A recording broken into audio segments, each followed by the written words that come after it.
I'll tell you the moment everything snapped. It wasn't in some dim hospital hallway or during one of those long nights when machines keep a rhythm like a tired country drummer.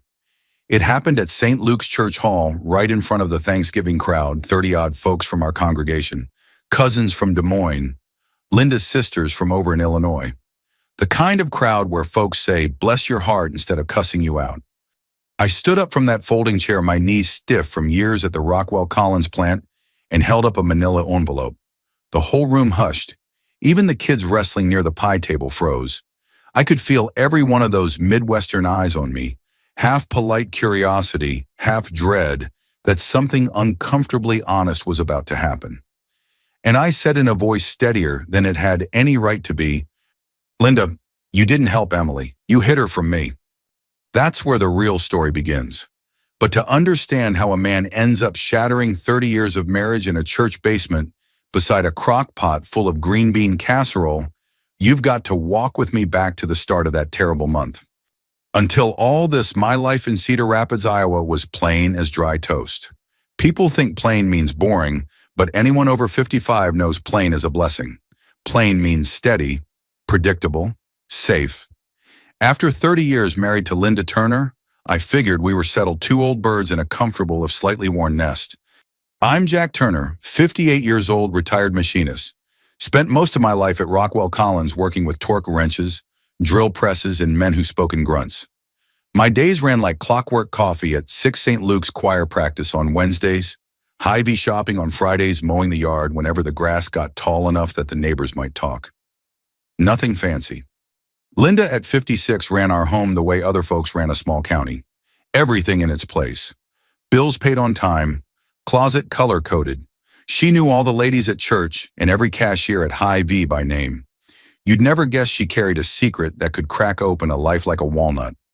Then there was Emily Carson, 28. Showed up now and again, quiet girl, slim, dark hair like her mother's. Linda introduced her as a young woman I've been helping through the church. I figured she was one of those kids who'd had a rough run. Lord knows Cedar Rapids has its share, and Linda always liked doing charity work. So I smiled, said hello, didn't think twice. I should have thought twice. The first little crack appeared one chilly October morning. I came into the bedroom after raking leaves and saw Linda crouched beside the bed, stuffing something into that old blue shoebox she kept under her side. She flinched when she heard me like a teenager shoving away a diary. "What's that?" I asked. "Just old paperwork," she said too quickly. "Stuff for the church." She closed the box, slid it back beneath the bed, and hurried off to start laundry. I told myself not to make a mountain out of a molehill. Marriages last longer when you don't snoop. That's what I thought. But then there were the phone calls. Certain numbers would ring, and Linda would dive for the receiver like it was a live grenade. She'd lower her voice, whisper, "Close doors."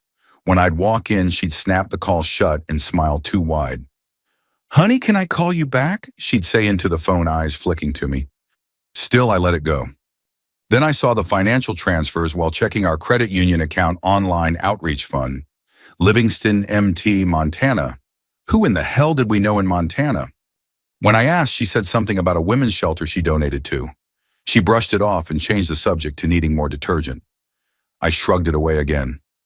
Marriage teaches you to pick your battles. But in early November, cold wind slicing through Cedar Rapids like it always does, things took a turn. Linda came home pale, jittery. Emily collapsed, she said. They took her to Mercy Hospital. She didn't ask if I wanted to go with her. She just grabbed her purse and keys, muttering something about just checking in. I watched her pull out of the driveway faster than I'd seen her drive in years. I spent the next few hours pacing around the house, checking my watch, heating up leftover meatloaf I never ate. Something in my gut twisted the way it used to when a machine at Rockwell jammed, and I knew I'd be there all night. Around 8, the phone rang. "Mr. Turner," a nurse said, "we need you to come in for compatibility testing. Emily may need a relative donor." I remember staring at the receiver like it had sprouted wings. "A relative donor. You sure you've got the right Turner?" "Yes, sir. Your wife confirmed you're the closest potential match." I didn't know much about Emily's medical condition then, but I damn sure knew one thing: hospitals don't ask unrelated old men to come down for special type blood or HLA testing. Not unless something more was going on. I walked into Mercy Hospital that night, with a knot in my chest. If you've ever been there, you know the smell industrial cleaners mixed with cafeteria coffee and anxiety. The fluorescent lights hum. The chairs never quite fit right. Emily lay in a bed white as the sheets hooked up to machines. Linda stood in the corner wringing her hands. "They just need your blood type," she said without meeting my eyes. "Don't make a big deal of it." That was the moment I finally realized she was hiding something big enough to swallow our marriage whole. They drew my blood, ran the usual, then they ran the unusual. I knew enough about medical testing to recognize they were going deeper than ABO typing. When they said HLA cross-match, something in me went cold. And the next evening, a doctor with the kind of calm voice they must practice in med school sat me down. "Mr. Turner, Emily is your biological daughter. The tests are conclusive." I didn't speak. Couldn't. Heck, I didn't breathe for a second. My ears rang. My vision blurred around the edges. I thought of 28 years' birthdays I never knew. First days of school heartbreaks nobody comforted her through. I thought of Linda's shoebox, those Montana transfers, the phone calls. And something inside me, some quiet trusting part, just snapped. I walked out of that hospital a different man. That night, I sat in my truck in the Mercy parking lot engine, idling, staring at the cold Iowa sky, knowing my whole life had been rewritten without my say-so. And I made a decision that would lead me straight to Thanksgiving Day, to that manila envelope, to every person in St. Luke's staring at me like they'd stepped on a live wire. And that's where the revenge began. Not with shouting, not with fists, but with silence and a promise I made to myself. I'd uncover every piece of the truth Linda stole from me, and I'd do it slow, careful, and in the one place she couldn't lie her way out of the public eye. I didn't sleep much after the doctor told me what he told me. I went home, sat at the kitchen table with the same cup of coffee for 3 hours, and watched the sun crawl up over the Cedar River. Linda wasn't home yet. She'd stayed at the hospital with Emily, or so she said. The house felt different, like something had shifted under the floorboards. I made a decision before sunrise. If this was true and the doctor said it was conclusive, then I needed answers. Answers Linda wasn't giving. Answers that had been kept from me longer than some folks stay married. When Linda finally walked through the door around 8, she looked worn out. But the moment her eyes met mine, something tightened in her face, like she could smell trouble before I even spoke. "How'd the tests go?" she asked, pouring herself coffee, like it was any ordinary day. "You already know," I said quietly. Her hand froze on the mug. "We'll talk later, Jack," she whispered. "Right now, Emily needs stability, not drama." That was the beginning of her deflection campaign, dodging questions like a politician at a town hall. And the more she dodged, the more I felt something inside me harden. I headed back to Mercy Hospital that afternoon. The hallway smelled like disinfectant and burned coffee, same as the night before. Machines beeped in that steady, indifferent rhythm hospitals always have. Emily looked a little better, some color returning to her cheeks, but she seemed surprised to see me. "You didn't have to come back," she said softly. "Yeah," I answered. "I kinda did." I sat beside her bed. She stared at her hands, fingers picking at the IV tape. "You knew my mom?" she asked. "I knew her," I said, "but I didn't know this." Emily swallowed hard.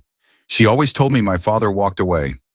I wanted to say 100 things, tell her I would have been there, that I'd never knowingly leave a child behind. But the words stuck. You can't undo 28 years with a hallmark sentiment. "I didn't know," I finally said. "I swear to you, Emily, I didn't know." She nodded, but I couldn't tell if she believed me or just wanted to. After visiting hours ended, I hunted down the doctor, tall guy, salt and pepper beard, steady eyes. "You said the test was conclusive," I told him. "How conclusive?" He motioned for me to follow him into a small consultation room. "Jack," he said, sitting down across from me, "Emily's blood type is O negative. That's already uncommon. But the HLA match between you two, that's first-degree relative territory, and the DNA markers confirm a paternal match with essentially no margin of error." I nodded like I understood all that, but truthfully it hit me like a wrench to the ribs. "So there's no chance you're wrong?" "No chance," he said. "She's your daughter." I left the hospital with more truth than I knew what to do with. The next few days blurred together. I wandered from the house to the hospital, from the hospital to the VFW, where I sat through 2 beers without tasting either. Everybody there kept things simple: retired Marines, old factory guys, veterans who'd seen plenty. They didn't ask questions unless invited. I could sit among them and pretend for a few hours that my life hadn't just been ripped open. But back home, the truth sat heavy. On Thursday morning, I went looking for answers. Real answers. I started by pulling out the shoebox Linda kept hidden under her side of the bed. Inside were envelopes from Montana Livingston, to be exact. They were old, faded, forwarded a few times.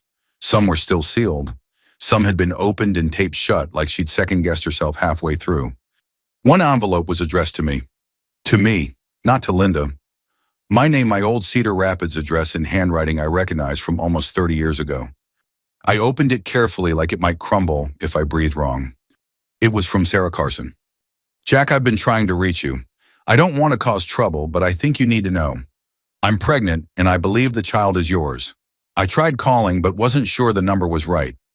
Please write back. I want to do what's best for the baby. Sarah. The letter had been returned to sender, stamped with a red ink note, moved. No forwarding address. Except Linda had intercepted it, kept it, buried it.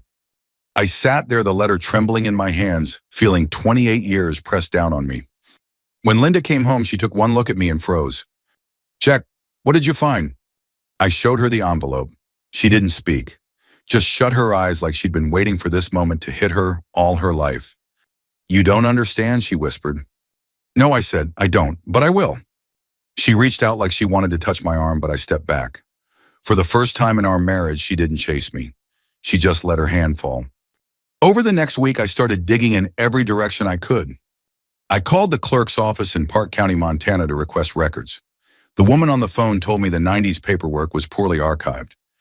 You're lucky we even have power most days, she joked. It didn't feel funny. I tried contacting people who might have known Sarah. Most were gone, moved, or had only foggy memories. But then I got a call from an old Montana nurse who said she remembered Sarah not closely, but enough to recall she cried often over the father in Iowa, who never called back. That one hurt, more than I expected. I drove to the post office downtown, asked to speak with someone who remembered mail forwarding from the 90s. Most folks there were too young, but one retired postal worker remembered something, enough to point me in the right direction. I kept going day after day, and every door I pushed open led me deeper into a truth I wasn't sure I wanted but knew I needed. Meanwhile, Emily was fighting for her life, kidney numbers dropping, hemoglobin low, machines doing what her body couldn't. I gave blood whenever they asked. They talked about transplant compatibility, but Emily wasn't stable enough yet, and part of me wondered if she'd even want my kidney, not until she knew who I really was. I didn't push it, didn't force connection, didn't claim titles I hadn't earned. But in quiet moments by her bed, she'd look at me with those blue eyes, the ones I'd seen in my own mirror for decades, and I knew there was something there worth fighting for. On the 10th day, I found the final crack in Linda's story. It came from the credit union. I asked about old transfers, the outreach fund ones. The clerk couldn't give me details, but she did confirm something important. All transfers were authorized by your wife, she said, none by you. That was enough. Sarah had reached out. I'd never been told. And Linda had funneled money to cover the mess she'd made year after year after year. I left the credit union with shaking hands and a clarity I hadn't felt since I was 20. This wasn't just a mistake. This wasn't fear. This wasn't misunderstanding. This was a crime of silence. And I wasn't done uncovering the truth, not by a long shot. I spent the next morning sitting in my truck outside the house, engine running just to keep the frost off the windshield. I watched Linda leave for work, coat pulled tight, shoulders tense, moving like someone bracing against more than just the Iowa wind. She didn't look back at me once. That told me everything I needed to know about her state of mind. She knew I knew, and she didn't know how much. That imbalance of information was the first real advantage I'd had in this marriage in a long damn time. I waited until her car turned the corner, then went inside and gathered every paper envelope, bank statement, and scrap of Montana mail I'd found. I spread them across the dining table like evidence in a detective movie. But unlike movies, none of this felt dramatic. It felt heavy, like lifting stones that had been sitting on my chest for nearly 3 decades. There was the 1996 letter from Sarah, and the envelope, and a few faded receipts from Livingston, a diner, a pharmacy, a gas station. Linda must have saved them because she didn't know how much evidence might matter someday. Or maybe she kept them because guilt is a strange beast. Sometimes people hang on to proof of their sins to remind themselves they're still human. I opened my laptop and typed Livingston MT County records. Slow, clumsy typing, never been good with computers. But it didn't matter. I was a man on a mission.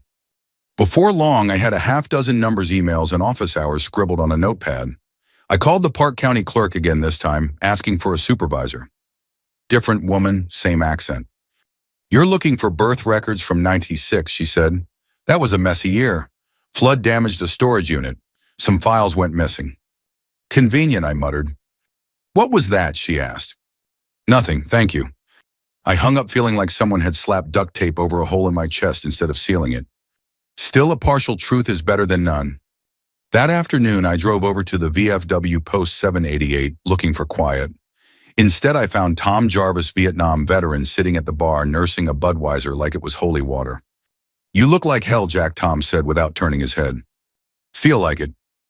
"Want to talk about it?" "No." "Good," Tom said. "Talking never fixes anything." We sat in silence for an hour. It was the closest thing I'd had to comfort in days. When I stood up to leave, Tom finally glanced at me. "Whatever you're gearing up for," he said, "do it smart, not fast." That stuck with me. At home that evening, Linda acted like nothing had changed. Made meatloaf, set 2 plates, smiled too brightly. The whole house felt staged the way it does during open house showings, when the realtor puts cookies in the oven to hide the mold smell. "You should eat," she said softly. Later. She sat down, folded her hands, and avoided my eyes. "Jack, we can get through this." I didn't answer, because she wasn't giving me anything. No confession, no reason, no apology. Just the same empty reassurances I'd been fed for decades. So I let silence do the talking. Like Tom said, smart, not fast. The next few days became a routine.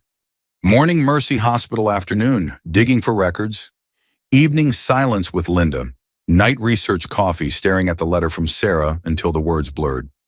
Emily started trusting me bit by bit. She'd ask small things. "Could you plug in my phone?" or "Do you mind sitting with me a little longer?" But small things add up. We talked about her mom, about what Sarah was like, about Montana winters and how cold they get. "Colder than Iowa?" I asked. "Colder in a different way," Emily said. "Colder that makes your bones ache." I laughed at that. Maybe that's where you get it. Get what? The stubbornness you've got. I saw it the first time you refused to let the nurse take your vitals again. She cracked a small smile. Being with her was easy. Easier than being with Linda had been for years. And that scared me more than anything. One Tuesday, I stopped by the Cedar Rapids Public Library to photocopy the letter, the receipts, everything I had. The machine jammed, twice blinked insert coins, even though I'd already fed it and chewed up one of the copies. By the time I got it working, I was laughing out loud like a madman. Felt good to laugh. The librarian glanced over. "You okay, sir?" "No," I said honestly, "but the copier's fine now." Back home, I organized everything into a folder. It didn't feel like building a revenge plan. It felt like building a case file against a stranger, a woman I used to call my wife. 2 days later, I got the final piece. A retired Montana nurse called me back. I'd left her a voicemail earlier in the week. "I didn't know Sarah well," she said, "but I remember she cried a lot during her pregnancy. Said she tried to reach the father, but he never called back." I gripped the phone so tight my knuckles went white. "I never got those calls," I said, "not one." "Well, she thought you did." I thanked her, hung up, and sat down hard on the porch step. Linda hadn't just hidden a daughter, she'd hidden a life. A chain of events that changed who I was, who Emily became, and who Sarah died thinking I'd been. I stared at the bare trees in the yard and thought about timing. Not fast, Jack, smart. Thanksgiving was 2 weeks away. A full church hall, Linda's spotlight, everyone she ever tried to impress in one place. A perfect battleground. Not because I wanted to hurt her, though a part of me did, but because truth doesn't stick in private when someone spent their whole life lying in public. She built her reputation at St. Luke's. She could face the truth there too. That night after Linda fell asleep, I took a manila envelope out of the drawer, wrote 3 words across the front with a Sharpie. The turkey's last meal. I slid the folder inside, tapped it flat, set it on the dresser. For the first time in 2 weeks, I slept. Not well, not peacefully, but with purpose. Because revenge isn't rage. Revenge is patience. And Thanksgiving was coming. Thanksgiving morning arrived with that gray Iowa sky we get most years flat heavy, like someone spread wet concrete across the heavens. I woke up before Linda. She slept on her side facing the window, hands tucked under her chin like a child. If I hadn't known what she'd done, I might have thought she looked peaceful. But peace between us had died weeks ago. I got dressed in my usual way-pressed shirt, brown belt, the same pair of boots I wore to Emily's dialysis appointment 2 days earlier. I shaved slow steady, not out of vanity, but because I knew I needed every bit of calm I could take into the church hall. Downstairs, Linda was already cooking. The smell of her sweet potato casserole, brown sugar pecans, a little cinnamon filled the whole place. For a second, I felt my chest tighten. Familiar smells do that. They drag you back into a life you thought you understood. "Morning," she said without looking at me. "Morning." We spoke like two neighbors forced to share a driveway, not like a husband and wife heading into their 30th Thanksgiving together. "You're still coming?" she asked. "I am." She nodded, relieved. She didn't know yet what I'd packed into that manila envelope in my coat pocket. Or maybe she did. Maybe some part of her sensed the storm she'd been holding back for 28 years was finally rolling toward her. We drove separately. I told her traffic would be easier that way, and she pretended to believe me. Truth was, I didn't want to sit beside her, making small talk about pies and casseroles, while that envelope burned a hole through my jacket like a brand. When I pulled into St. Luke's Church Hall, the parking lot was already full. The Midwest runs on punctual potlucks. Folks were unloading crock pots and pumpkin pies, balancing foil trays, kids dragging coats behind them. I saw familiar faces: Pastor Ray, the Henderson twins, Linda's cousin Martha, from Des Moines, holding a Tupperware tower like it was a newborn. I carried in a single store-bought pecan pie. Didn't bother pretending it was homemade. Inside, the hall buzzed. Folding tables lined up end to end, paper turkeys taped to the walls, those old metal chairs that creak if you breathe wrong. The air smelled like stuffing, green bean casserole, instant mashed potatoes, and too much perfume. Linda floated around the room like the governor's wife, hugging people, adjusting dishes, gathering compliments like candy. Her smile was bright, a touch too bright. When she saw me, she gave a tight little nod, the kind folks give each other at funerals. Then Emily walked in with her aunt from the Carson side, thin, pale, still recovering, but looking better. When she saw me, she managed a small smile. That was all I needed. Linda motioned her over. "Everyone," she said loudly, loud enough that a few heads turned. "This is Emily. She's like a daughter to me. I've helped her since she was young." Folks murmured admiration. "Oh, Linda, you're just wonderful. You always take in strays, bless you. You've got a heart of gold." I saw Emily's eyes flick toward me, confused, uncomfortable. She knew this wasn't the truth. She also knew I wasn't stopping it. Not yet. Because timing matters. Pastor Ray said grace. Plates were filled, forks scraped. People laughed and told stories. I barely tasted anything. My heart thudded like a slow drum. I waited until the noise was loud enough, until people were settled in, until Linda seemed most certain she'd kept her crown polished. Then I stood. The chair squeaked behind me loud enough that heads swiveled. I didn't raise my voice. Didn't need to. "Linda," I said, "I've got something to say." You could have heard a green bean drop. Linda's face went white, the kind of white that comes from panic, not fear. She set down her fork very carefully. "Jack," she whispered, "please, not right now." But it was too late. I reached into my jacket and pulled out the manila envelope I'd labeled "The Turkey's Last Meal." A few people chuckled at the joke on the front until they saw my face. "I've kept quiet for a long time," I said. "Longer than I should have. But this year's different." I opened the envelope and pulled out the first page. "This," I said, "is the DNA test from Mercy Hospital. The one they ran when Emily needed an O-negative donor." A murmur rose. Someone gasped. Linda shut her eyes.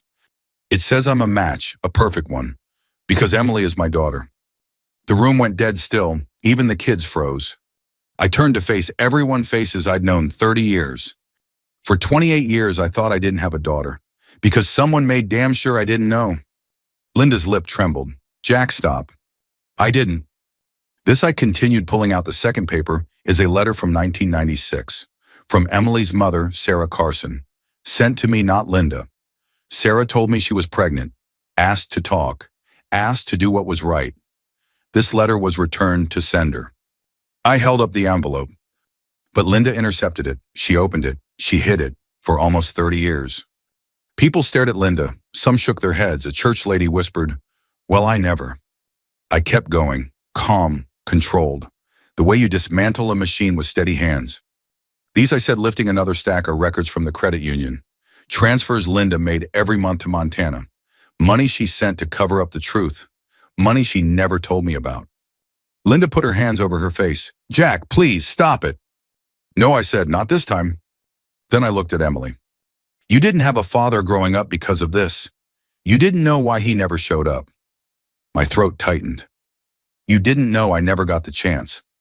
Emily stood slowly, took the letter from my hand, and in a voice shaking but strong, she read, "Jack, she's got your eyes, blue like the Iowa sky." A few women teared up. Someone whispered, "Lord have mercy." Linda sobbed. "I was scared," she choked out. "I thought you'd leave me. I thought it would ruin everything." I looked at her, really looked at her, and saw the woman I once loved twisted into someone I didn't recognize. Someone who chose control over truth, fear over honesty, herself over everyone else. "I didn't lose my daughter because of fate," I said quietly. "I lost her because you played God." And that was it. No screaming, no throwing plates, just truth, heavy, simple, undeniable. I placed the envelope on the table, took Emily gently by the arm, and walked out. The door clicked shut behind us. Not a slam, just a quiet ending to a very long lie. Outside, the air was freezing. Emily leaned against me. For the first time, I put my arm around her shoulders, not as a stranger, but as a father. And I swear I felt my life shift back into place piece by piece. Revenge doesn't need yelling. Sometimes it just needs daylight. Winter settled early that year. The Monday after Thanksgiving, the first real snow came drifting down over Cedar Rapids, lazy, slow flakes that looked almost peaceful if you weren't the one driving in them.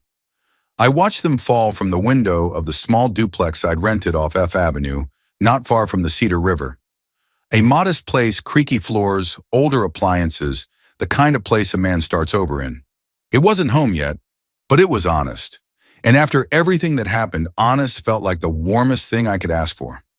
I kept most mornings simple. Coffee in a chipped mug, local papers spread out on the small kitchen table, a space heater humming like it was powering the whole Midwest. I didn't bring much from the old house, just my clothes, my toolbox, and the framed photo of me and my dad fishing at Lake McBride back when I was 12. It reminded me of simpler days, days before betrayal had a face and a name. About 2 weeks after Thanksgiving, I got the call from Mercy Hospital. Emily's kidneys were worsening. She'd need a transplant soon, or her life would become a carousel of machines and medications. When the doctor asked if I was still willing to be evaluated as a donor, I said yes before he finished the sentence. Some decisions don't need thinking. They're already carved into you. The test took time. Compatibility panels, stress tests, blood work. I'd been nervous about my age. 58 isn't young for surgery, but the surgeon told me I was healthier than half the men 10 years younger. Strong as an old tractor, she'd said, the kind they don't build anymore. During those hospital visits, Emily and I grew closer in the quietest ways. Sometimes we barely talked, just sat side by side while nurses moved around us. She'd ask about Iowa summers, about Rockwell Collins, about how I met Linda before all the lies. I'd ask about Montana winters, about her mother, about the things she wished she'd been able to tell Sarah before she passed. One day out of nowhere, she said, "Do you think Mom would have liked you?" I swallowed hard. I hope so. I wish she'd had the chance. Emily nodded, eyes misting. That moment, quiet, raw, felt more real than any Thanksgiving speech could have been. About a week before Christmas, the transplant committee called. They'd approved us. Surgery set for early January. The news hit me in a strange way, not fear, not relief.